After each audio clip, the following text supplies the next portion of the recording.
When looking at the cityscape from 1982's Blade Runner, it is hard to imagine that brutalism could ever be synonymous to utopia and to an optimistic future. However, this style of architecture is much more than the main backdrop to dystopian movies. So what exactly is brutalism and how did it change from representing the want for utopia to becoming a symbol of dystopia?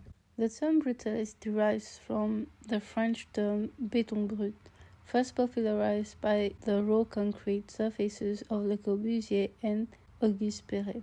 It stands for the sculptural concrete architecture developed by Peter and Alison Smithson in the United Kingdom and by Le Corbusier in France and India in the early 1950s. Prominent examples include Le Corbusier's Unité d'Habitation, Alison and Peter Smithson's Smithson High School, and Moshe Seidi's Habitat 67. Characteristics of brutalism include strikingly large monumental concrete forms. Particularly known for its durable and efficient Lego block quality, it came to be seen as more resilient, secure, and permanent. Nevertheless, its likeness to bunkers and military fortifications is unmistakable. No amount of landscaping nor softening can blend the building with its surroundings, therefore solidifying brutalist buildings as statements of human technology and mastery over the environment. Brutalist philosophy and the claim to utopia.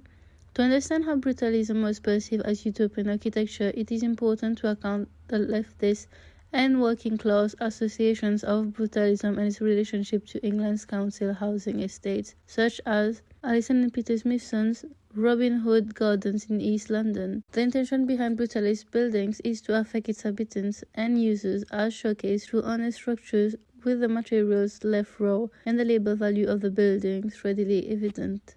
Brutalism and dystopia. Despite the earliest references to the term having different origins, brutalism per se is often perceived through a pessimistic lens, due to the quality of the buildings themselves being described as hulking and monstrous.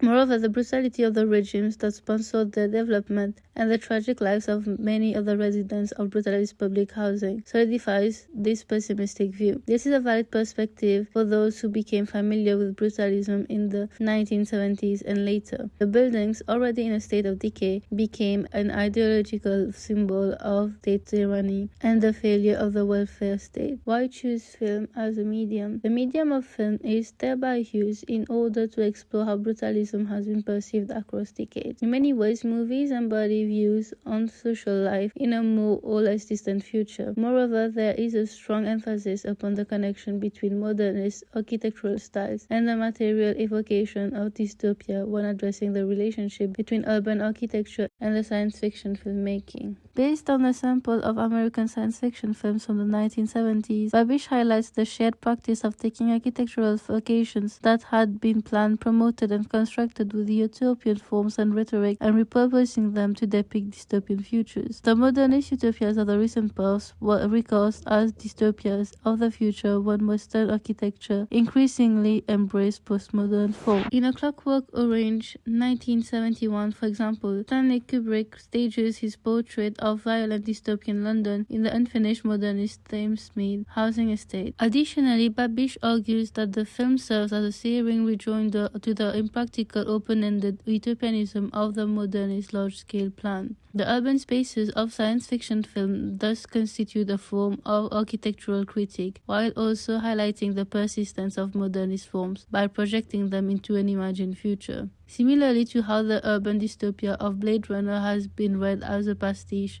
of bars and prison styles, the science fiction films of this slightly earlier period speak to the genre's long-standing and often innovative engagement with architectural forms.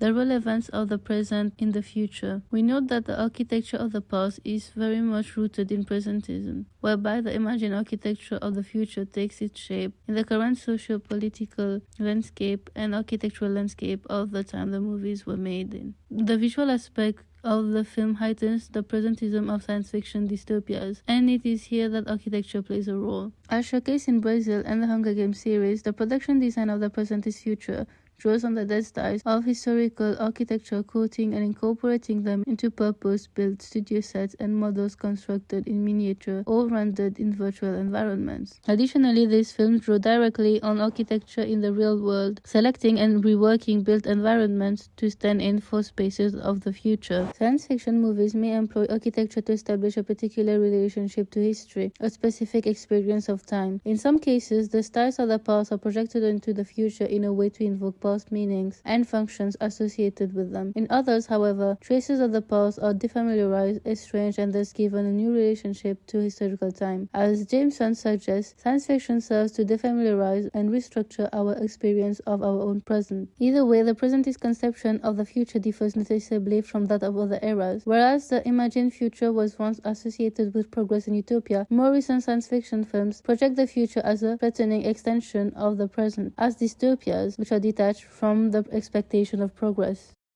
As neoliberal order emerged, future-oriented utopias were replaced by present-oriented dystopias. Dystopian science fiction often expresses hopelessness and pessimism in the face of oppressive political systems. However, as Barcolini and Moylan suggest, certain dystopian narratives adopt a more critical stance, examining a utopian impulse within dystopia by exploring resistance, escape, and alternative systems of social organization. While totalitarian regimes in history have widely varied tastes in design, it is to be noted that brutalism is used in several movies to showcase or evoke despair in an environment, as the training center in the Hunger Games and the offices in Brazil are both brutalist spaces. Dystopian images. We know that the characteristics of dystopias differ across movies. One type of dystopia refers to the growth of corporations unsupervised by any local authorities, and they're taking control over politics, and specifically the development of weapons and law enforcement, as seen in movies like Paul Anderson's Resident Evil 2002 and Paul Verhoeven's 1987 film RoboCop. Another type is related to the fear of totalitarian governments and the subjugation of the common people. This can be seen in movies such as 1984, Star Wars, Brazil, and The Hunger Games, amongst many. Furthermore, dystopia can present fears regarding the development of robotics and genetic engineering, especially with the alarming appearance of androids, humanoid robots, and the far-reaching effects of research on artificial intelligence. At the beginning of the 19th century, the idea of golem was depicted in Mary Shelley's novel Frankenstein and James Whale's 1931 film. In late 20th century films, cyborgs connecting electronic elements with organic ones or already wholly imitating human organisms appeared in Ridley Scott's Blade Runner 1982 and James Cameron's Terminator 1984. Although it should not be forgotten that the combination of the remains of a semi-dead man with complex electronic parts was also presented in the above-mentioned RoboCop and moreover Alex Proyas's film I, Robot 2004. RoboCop shows Detroit under control of criminals, which is to be replaced by the new excellent Delta City built by Omni Consumer Product OCP Corporation. The fact that it is strongly related to reality makes it hard to view Verhoeven's movie as a story about a possible future. Detroit's decay had been uninterrupted since the racial unrest in 1967 prior to the city declaring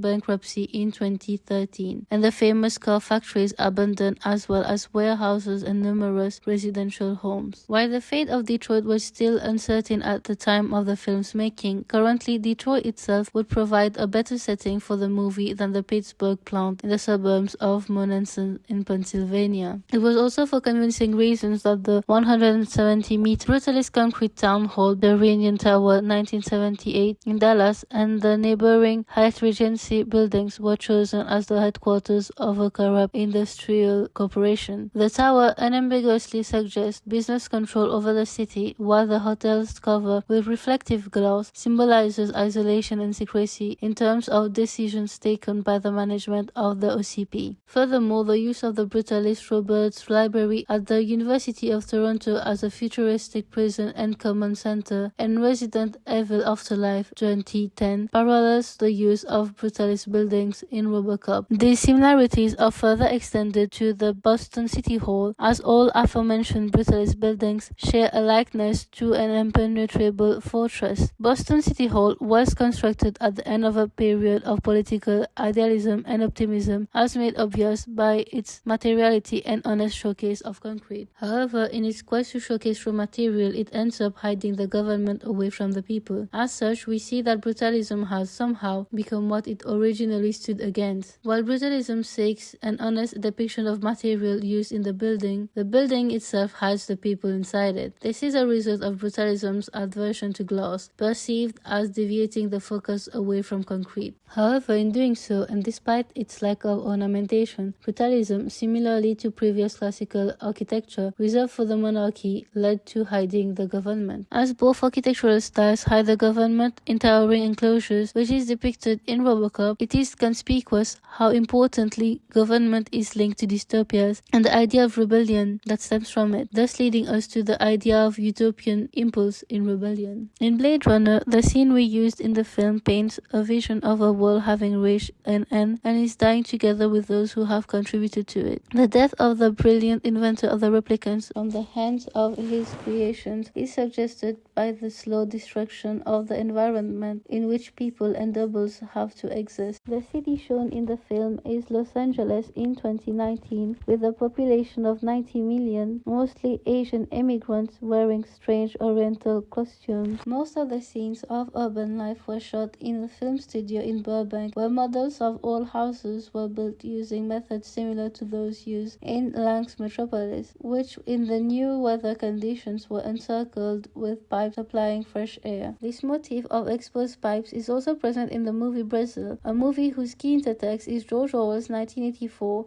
a movie made in 1949 based on a novel in which elements of post-war Britain are transposed onto a totalitarian future dystopia. Brazil's dystopia is a totalitarian bureaucracy embodied by the sinister Ministry of Information. In contrast, this bureaucracy is portrayed as incompetent as well as malicious, dehumanizing, and violent. It is conspicuous that its technology is over-engineered, its bureaucrats inept, and its surveillance systems inefficient. In Brazil, the projection of the future has been disassociated from the notion of historical progress as depicted by the decade-built environment surrounded by wasteland. As mentioned, the most consistent design motif in the film is the jumble of oversized ducting pipes which seemingly supply heating, air conditioning, and possibly sewage. This great intestinal metallic pipework, according to Salman Rushdie, functions as a physical manifestation of Brazil's asphyxiating bureaucracy, spreading into public and private spaces alike across social strata. The ducting refers to the exposed maintenance elements of the high-tech style of the 1970s, as seen in buildings such as Paris' Centre Pompidou, a building considered to be a masterpiece of brutalism. A brutalist style appears in the highly austere monochrome interiors of the information retrieval offices. The bordered concrete and bolted steel sheeting walls derive from the brutalist practice of leaving building materials in their natural state. The location's labyrinth-like design is heightened by the use of forced perspective in the corridor, amplifying and distorting the space. We note that nature tends to be far removed from dystopian settings, as paralleled by brutalism not blending into any landscape. For instance, the heroes seeking refuge in nature by the end of the movie is also them physically moving away from the brutalist buildings they have previously been confined to. The Hunger Games ends with Katniss in the middle, while in Brazil, Sam escapes to a pastoral setting outside Brazil's bureaucracy, with Jill, with the module then becoming a makeshift farmhouse. While brutalism is the main focus of dystopian movies, we also see it being juxtaposed with classical architecture to depict certain government or types of power. The range of historicizing architecture featured in the Hunger Games has considerable overlaps with Brazil, particularly in its use of brutalist and classicizing, including postmodern styles. For Gary Ross, the director, the Capitol needed to express a sense of its past, adding a sense of history. While the Capitol displays a sense of history as it is based on ancient Roman architecture, it is important to note that the interior spaces in which the tributes are is brutalist and devoid of history. We see at this point a lack of consideration for the culture of the tributes, who are viewed as only products of their respective district. The tributes are thus showcased as being stripped of humanity, while the Capitol, albeit futuristic, is allowed to have a history. This sense of history then seems to be a privilege, as seen with the intent of Les Espaces d'Abrax to provide history to the common people via its theatre, amongst other features. Upon arriving at the Capitol, Katniss and the other tributes are confined to interior spaces designed in a more contemporary brutalist style. As such, we see David Fortin's association of the use of brutalism in science fiction film with the assertion of otherness and the effort to defamiliarize domestic space. The living quarters at the training center are minimalist and austere, though luxurious and exotic. The dark exposed concrete structural elements are angular, asymmetrical, and appearing to be more imposing in the absence of natural light. The tributes are treated lavishly before they enter the arena, similarly to the gladiators of Rome, but this brutalist luxury has a sinister edge. Brutalist architecture plays a similar role in Brazil, signifying some reluctant rise through the state hierarchy to the offices of information retrieval. Likewise, the brutalism of the training center highlights Katniss' uncomfortable proximity to authoritarian power. Mockingjay Part 1 showcases further exemplifications through the brutalist interior in the secret District 13 complex, built underground from concrete and metal beams. The austere design demonstrates a stronger sense of functionalism than the training center, thus associating the rebellion with a modern architectural vocabulary, which in this case is connected to egalitarian democratic concept. This is contrasted by the classicizing architecture of the authoritarian Capitol. Discussing the original novels, Smith and Korsnap suggest that District 13 rehearses stereotypical images of collectivist political culture derived from dystopian novels such as Yevgeny Zamyatin's We and Orwell's 1984. As such, there are indications from the outset that corruption has taken root in this modernist utopia. Modernist architecture in Brazil and the Hunger Games expresses the failure or souring of utopian ideals. In the former, designs which were once associated with modernism's aspirations of progress, efficiency, and the formation of a better society are presented as decrepit and dehumanizing. In the latter, a metabolist, brutalist functionalism is used to characterize the failed or corrupted egalitarian progressivism of the rebellious District 13. As such, both movies depart from the modernist, future-oriented regime of history towards an approach to the presentist regime in which progress has become impossible, or at least hard to imagine. Eventually, Brazil and the Hunger Games both drew on postmodern architecture, embodied through the use of laissez-passer tabacs, whereby the utopian promise of modernism is rejected once again, this time in favor of an ironic dialogue with the classicism of the past. In this regard, the shift from brutalism representing utopia to dystopia is also reflected in how literature used to present the future as a utopia during the mid-17th to 18th century when progress was initiated, to then having the future in literature be rooted in the present. Therefore, we note the fluctuation in how the future has been depicted via architecture, as well as how brutalism has been perceived across time, as both have undergone connotations of utopia and ultimately dystopia. Conclusion: brutalism asserts that architecture is for everyone and that everybody should be on the same pedestal. If this is the case, the rationale would be to elevate that level as much as humanly possible. However, brutalism is so constrained by an insistence to have concrete as the main focus and bound to ideological purity that it feels determined on making unpleasant and oppressive buildings. As a result, the natural progression for brutalism was to become a visual shorthand for totalitarian oppression despite previously being utopian architecture. In spite of its association with an optimistic future, with changes in the world, brutalism came to represent the complete opposite of utopia during times of uncertainty, as seen through the aforementioned movies. While brutalism was new and exciting back when the war ended, it seems that the world realized that Venestas, or beauty, is needed in a building. Moreover, albeit its noble intention of unifying society in terms of class and its previous rebellion against the opulence associated with the monarchy and the upper classes, brutalism ultimately became a status symbol for the rich in real life while also being depicted as a soulless space in dystopian movies. The irony here lies in brutalism's current association with government bodies and wealthy people, a huge departure from its intended use of housing people en masse after the Second World War in an affordable manner. Ultimately, the way we view brutalism fluctuates based on the socio-political climate of the world, and the current zeitgeist is always reflected across media.